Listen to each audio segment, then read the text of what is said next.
Welcome to English பேசி பழகலாம். இந்த வீடியோல நம்ம என்ன டாபிக் பத்தி பார்க்க போறோம்னா ஃபியூச்சர் பெர்ஃபெக்ட் கண்டினியூஸ் டென்ஸ் பத்தி தான் பார்க்க போறோம். 12 டென்ஸ் தான் இருக்கு இங்கிலீஷ்ல. நம்ம இதுக்கு முன்னாடியே 14 டென்ஸ் கம்ப்ளீட் பண்ணிட்டோம். பாசிட்டிவ், நெகட்டிவ், இன்டர்கேட்டிவ் சென்டென்ஸ் சொல்லி தனித்தனியா பார்த்து அதோட ஸ்ட்ரக்சர் எப்படி, எக்ஸாம்பிள் எப்படின்னு சொல்லிட்டு தமிழ்ல டீடைலா பார்த்திருக்கோம். சோ தேவையானவங்க அந்த வீடியோ செக் பண்ணி பாருங்க.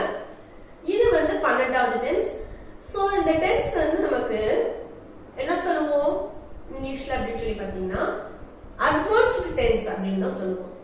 ஓகேவா? ஃபியூச்சர் பெர்ஃபெக்ட் கண்டினியூஸ் டென்ஸ்னா எதிர்கால தொடர்ச்சியான வினைமுற்று அப்படின்னு சொல்லி தான் மீனிங். சோ இதோட எக்ஸ்பிளனேஷன் என்னன்னு சொல்லி ஃபர்ஸ்ட் நம்ம தமிழ்ல பார்க்கலாம். அதாவது எதிர்காலத்துல ஒரு செயல் தொடங்கி அது கொஞ்சம் காலமாவோ கொஞ்சம் நேரமாகவோ நடந்து முடிஞ்சிருக்கும் பாத்தீங்களா, அதை மென்ஷன் பண்றதுக்கு தான் future perfect continuous tense use பண்ணுவோம். இதுல நம்ம டைம் மென்ஷன் பண்ண முடியும். ஓகேவா? ஃபார் சிக்ஸ் மெயினா நம்ம இதுல யூஸ் பண்ணக்கூடிய ப்ரிபோசிஷன் அதிகமா யூஸ் பண்ணுவோம்.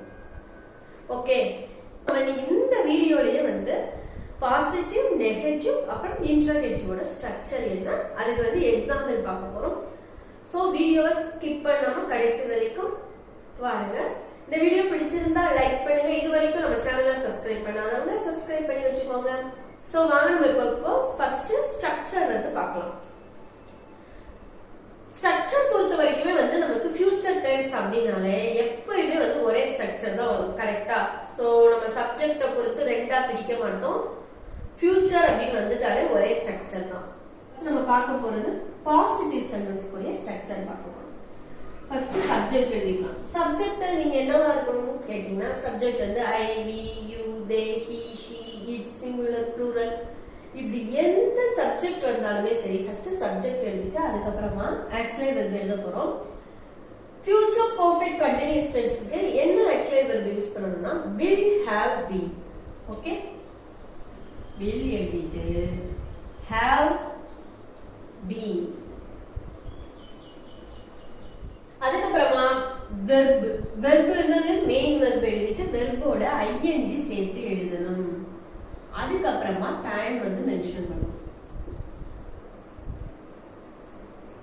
ஓகே, அதுக்கு அடுத்து as usual என்ன சென்டென்ஸ் வேர்ட் இருக்கோ அதை எழுதிட்டு அந்த சென்டென்ஸ் நம்ம கம்ப்ளீட் பண்ணிக்கலாம்.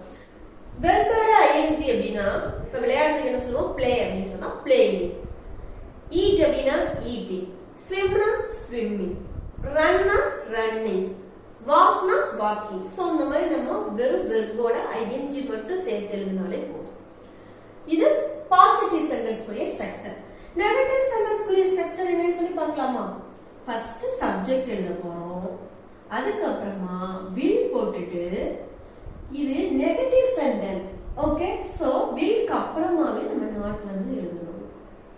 இந்த willக்கு அப்புறமாவே என்ன பண்ணிடணும், not போட்டுட்டு அதுக்கப்புறமா இந்த have beenன்றத எழுதணும். நல்லா ஞாபகம் வச்சுக்கோங்க. இந்த will have அப்புறமே will not have அப்படின்னு எழுதணும். will have been அப்புறம் not போடக்கூடாது. இந்த will அப்படின்ற ஆக்சிலரி வெர்புக்கு அப்புறமாவே நம்ம not சேர்த்துடணும் நெகட்டிவ் சென்டென்ஸ் பொறுத்த வரைக்கும். ஓகே, will போட்டு not போட்டுட்டு have been போட்டுட்டு as usual நம்ம வெர்போட ஐஎன்ஜி சேர்த்து எழுத போறோம். அதுக்கப்புறமா டைம் மென்ஷன் பண்ணணும்.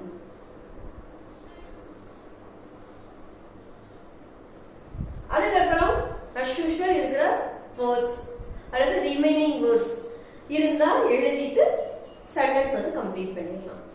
சோ இதுதான் நெகட்டிவ் சென்டென்ஸ் கூடிய ஸ்ட்ரக்சர். ஓகே, இப்போ இது இன்டர்கேட்டிவ் சென்டென்ஸ் கூடிய ஸ்ட்ரக்சர் என்னன்னு சொல்லி பார்க்கலாம். ஓகேவா? இன்டர்கேட்டிவ் அப்படின்னு வந்துட்டாலே ஃபர்ஸ்ட் நமக்கு ஆக்சிலரி வெர்ப் தான் வரும். இங்க எது ஆக்சிலரி வெர்ப்? will அப்படின்றது ஆக்சிலரி வெர்ப்.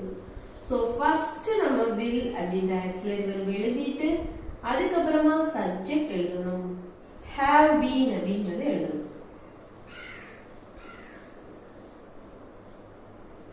have been எழுதிட்டோமா?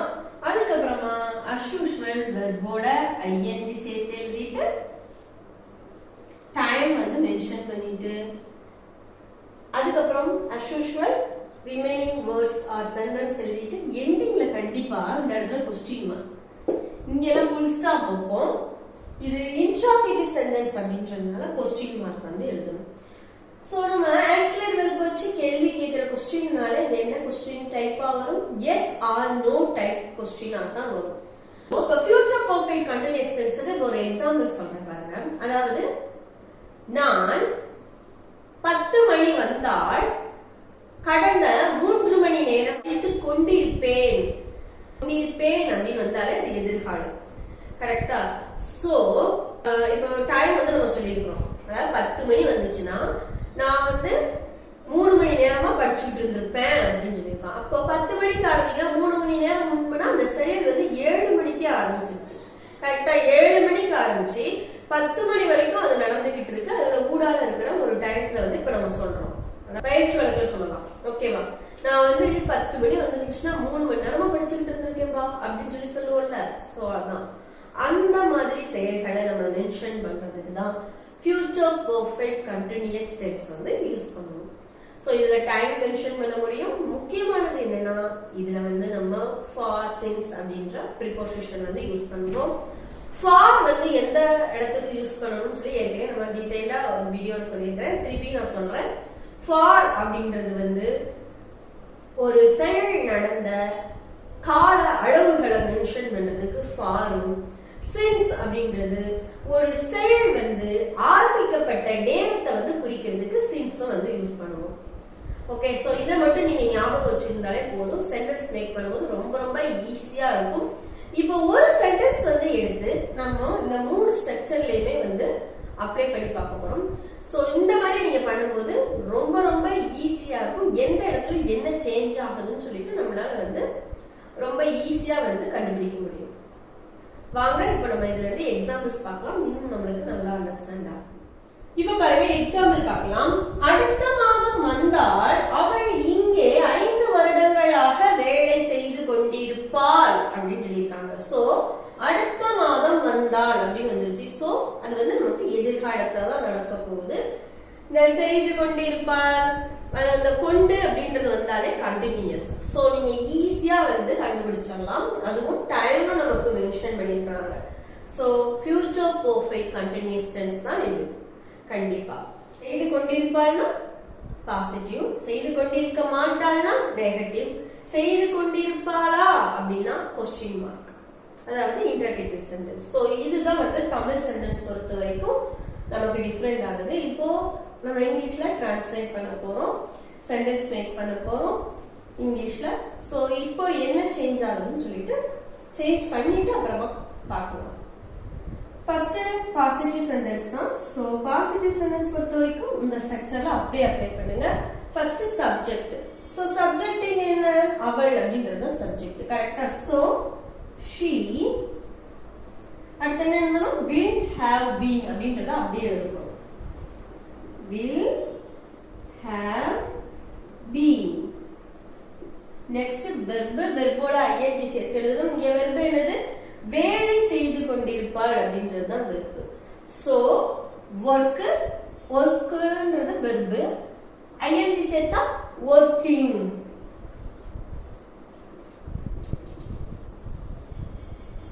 அதுக்கப்புறம் டைம் கொடுத்திருந்தாங்கன்னா டைம் மென்ஷன் பண்ணணும். என்ன டைம் கொடுத்திருக்காங்க இங்க?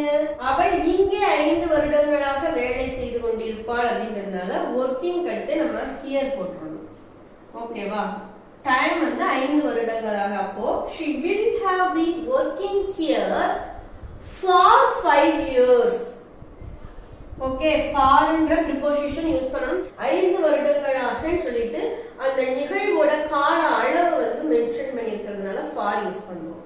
For 5 years. மிச்சம் என்ன செகண்ட் ஆர் வேர்ட்ஸ் இருக்கு அப்படியே எழுதிடலாம். என்ன வேர்ட்ஸ் இருக்கு? அடுத்த மாதம் வந்தால். அப்போ by next month, by next month. பாருங்க எவ்வளவு ஈஸியா மேக் பண்ணிட்டோம்னு சொல்லிட்டு பெஸ்ட் பாருங்க. இதை எப்படி வந்து நெகட்டிவ் சென்டென்ஸ் எழுதலாம்னு சொல்லி பார்க்கலாம். நெகட்டிவ் அப்படினாலே இந்த ஸ்ட்ரக்சர்ல அப்படியே அப்ளை பண்ணுங்க. First subject. சப்ஜெக்ட் என்னதுங்க? அவள் அப்படின்றது சப்ஜெக்ட். So she. அடுத்து என்ன இருக்கு? will not have been அப்படின்றத அப்படியே எழுதணும். ஓகே, ஞாபகம் வச்சுக்கோங்க. வில்லுக்கு அப்புறம் தான் நாட் போடணும், மறந்துடாதீங்க. நான் have been. சோ இதுக்கு அப்புறம் வந்து நமக்கு அப்படியே தான் எழுத போறோம். இருந்தாலும் நீங்க இத அப்ளை பண்ணி எழுதுங்க. வெர்ப் வெர்போட ing சேர்த்து எழுதணும். வெர்ப் என்னது இங்க நமக்கு வேலை செய்து கொண்டிருந்தால், அப்போ ing சேர்த்து எழுதணும்ன்றதனால working னு வரும். Working here for 5 years by next month.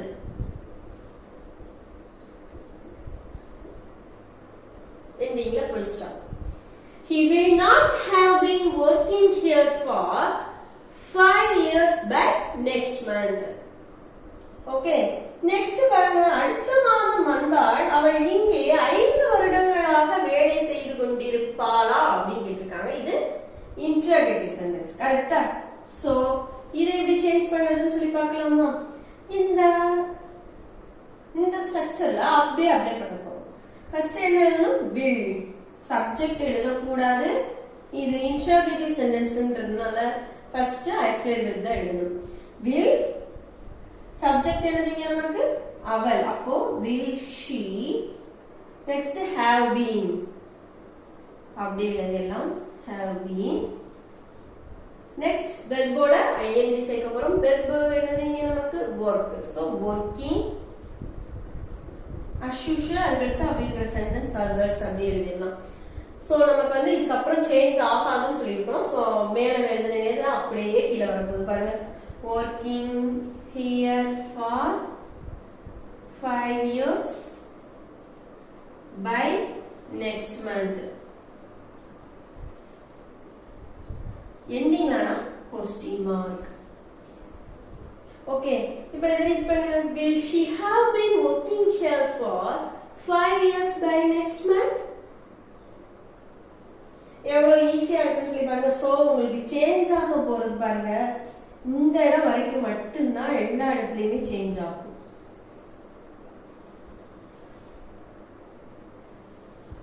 இந்த have கூட சேஞ்ச் ஆகாது. have எதுக்கு போடுறேன்னா இதுக்கு அடுத்து வந்து எந்த இதுமே நமக்கு சேஞ்ச் ஆயிருக்காது. இந்த haveல இருந்து எதுவுமே have been working here for 5 years by next month. இங்கே பாருங்க have been working here for 5 years by next month. இங்கே பாருங்க have been working here for 5 years by next month. என்ன இது வந்து நமக்கு interrogative sentenceன்றதால கடைசில question mark போட்டுருக்கோம். சோ ஃபர்ஸ்ட் இங்க இருக்கிறது மட்டும் தான் வந்து மாறும் நமக்கு. சோ உங்களுக்கு இந்த எக்ஸாம்பிள் எல்லாம் புரிஞ்சிருக்கும்னு நினைக்கிறேன். அகைன் வந்து நம்ம இதுல இருந்து எக்ஸாம்பிள் பார்க்கலாம். இப்போ பாருங்க நெக்ஸ்ட் எக்ஸாம்பிள். டிசம்பர் வந்தால் இந்த வீட்டில் 1 வருடமாக வாழ்ந்து கொண்டிருக்கிறோம். சோ இந்த சென்டென்ஸ் என்னது? First positive sentence.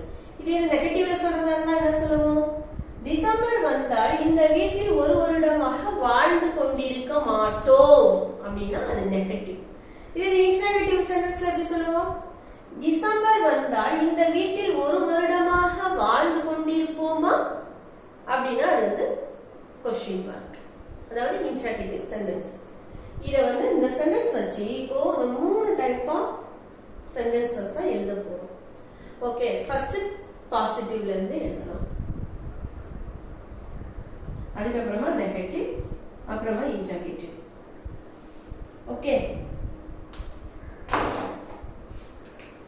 இப்போ பாசிட்டிவ்ல எப்படி எழுதணும்? இந்த வீட்டில் 1 வருடமாக வாழ்ந்து கொண்டிருக்கிறோம். டிசம்பர் வந்தால் நாங்கள்ன்றத சேர்த்துக்கோங்க. ஓகே, அதான் சப்ஜெக்ட் வரும் நமக்கு. டிசம்பர் வந்தால் நாங்கள் இந்த வீட்டில் 1 வருடமாக வாழ்ந்து கொண்டிருக்கிறோம். சோ ஃபர்ஸ்ட் சப்ஜெக்ட் எழுதணும். சப்ஜெக்ட் என்னதுங்க? நாங்கள். அப்போ we. நெக்ஸ்ட் will have beenன்றத எழுதணும். கரெக்ட்டா? will have been. அதுக்கப்புறமா வெர்போட ing சேர்த்து எழுத போறோம். வெர்ப் என்னதுங்க நமக்கு? வாழ்ந்து கொண்டிருக்கிறோம் அப்படின்றத வெர்ப். So living. இந்த வீட்டில் அப்படின்றது தான் அடுத்து எழுதணும். ஓகேவா? we will have been living in this house. அடுத்து டைம் வந்து எழுத போறோம். ஓகே, டைம் வந்து என்னது நமக்கு? நீங்க in this house நீங்க கேட்கலாம், வெர்புக்கு அப்புறம் டைம்னு சொன்னீங்க, ஆனா in this house அந்த மாதிரி தான் எழுது. சோ ஆப்ஜெக்ட் எழுதிட்டு டைம் வந்து எழுதணும். ஓகேவா? we will have been living in house எவ்வளவு நாளா for a year for a year so ஏன் இங்க 1 year சொல்லனா for a year நாலே ஒரு வருடம் அப்படினா மீனிங் ஓகேவா so for a year by December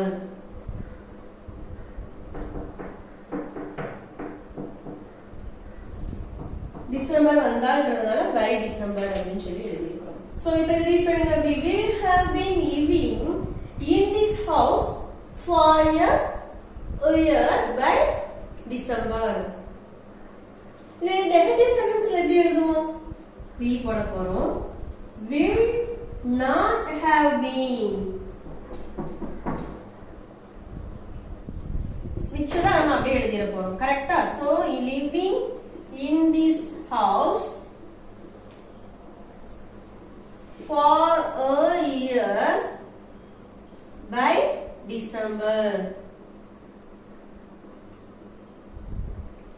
so பாருங்க இங்க நமக்கு எந்த சேஞ்சுமே ஆகல இங்க will have been எழுதிருக்கோம் இங்க will not have been எழுதிருக்கோம் அவ்வளவுதான் இதே இது இன்டர்ரோகேட்டிவ் சென்டென்ஸ்ல எப்படி எழுதணும் will அப்படிங்கறத ஃபர்ஸ்ட் கொண்டு வந்துறோம் கரெக்ட்டா will we have been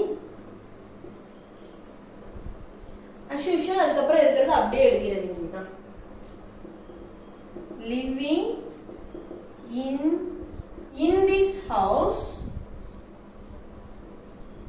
for a year by December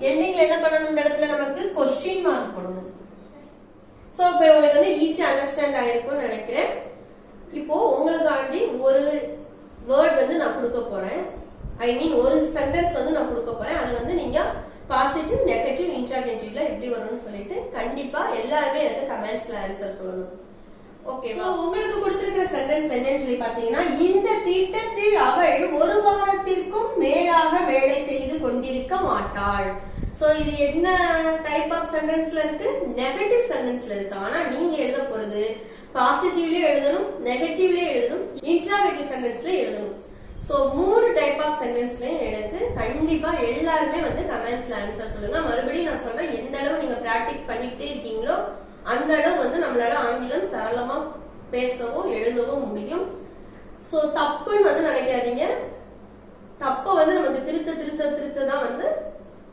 ஒரு கான்ஃபிடென்ட் வந்து வரும் சோ தப்பா இருந்தாலுமே பரவாயில்ல கண்டிப்பா வந்து எல்லாருமே வந்து ஆன்சர் பண்ணுங்க இந்த வீடியோ பிடிச்சிருந்தா லைக் பண்ணுங்க இது வரைக்கும் நம்ம சேனல்ல சப்ஸ்கிரைப் பண்ணாம பாக்குறவங்க சப்ஸ்கிரைப் பண்ணிக்கோங்க உங்க நண்பர்களோடையும் ஷேர் பண்ணுங்க தேங்க்யூ ஃப்ரெண்ட்ஸ்